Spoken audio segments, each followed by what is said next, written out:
আমি আসলে হয়ে গেলাম, আমি নবীদের কাছে গিয়ে ঘটনা বললাম, নবী গো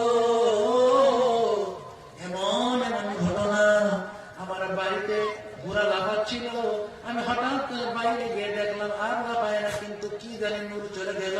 নবী বলে, আমি নবী যা জানি তোমরা তা জানো না। ও সাহাবী রে, তোমার তেলাওয়াতে আল্লাহ পাকের তরফ থেকে সকিনা নাযিল হচ্ছিল, সকিনা নাযিল হচ্ছিল। ও সাহাবী, আল্লাহর রহমত পৌঁছিতে পৌঁছিতে তোমার বাড়ির দিওয়ার পর্যন্ত পৌঁছে গেছে। ও সাহাবী রে, তুমি যদি আর কিছু সময় ধৈর্য ধরে কোরআন পড়তা, তোমার ঘর রহমতে ভরে যেত। আমার ভাইরা, আমার বন্ধুগণ, এই জন্য যদি বাড়িতে রহমত ঢুকাইতে চায়, মেয়েকে কোরআন শেখান, ছেলেকে কোরআন তেলাওয়াত শেখান, আপনার পুত্রবধূকে কোরআন বলা পুত্রবধূ বাড়িতে আনেন, আপনার স্ত্রীকে কোরআন তেলাওয়াত করতে বলেন। এই যে কিছুদিন পর মাহে রমাদান শুরু হবে, ঠিক কিনা বলে বলেন, এবং দিয়ে কোরআন তেলাওয়াতের প্রস্তুতি নেন।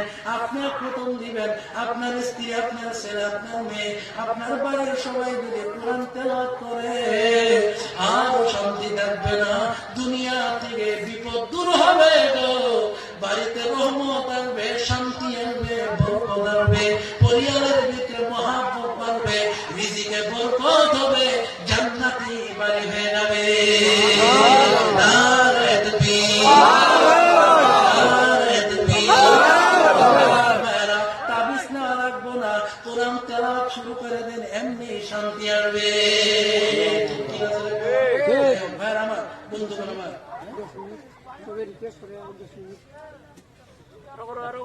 আমার ভাইরা আমার, বন্ধুগণ, তাহলে বাড়িতে তো শান্তি আনতে চায়, তাইনি?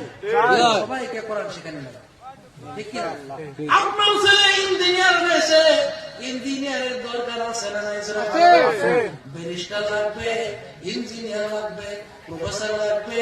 আপনার একটা মেয়েকে যদি ভালো ডক্টর বানান, আমাদের মুসলমানের ভিতরে ভালো একটা মেয়ে ডক্টরের দরকার আছে না?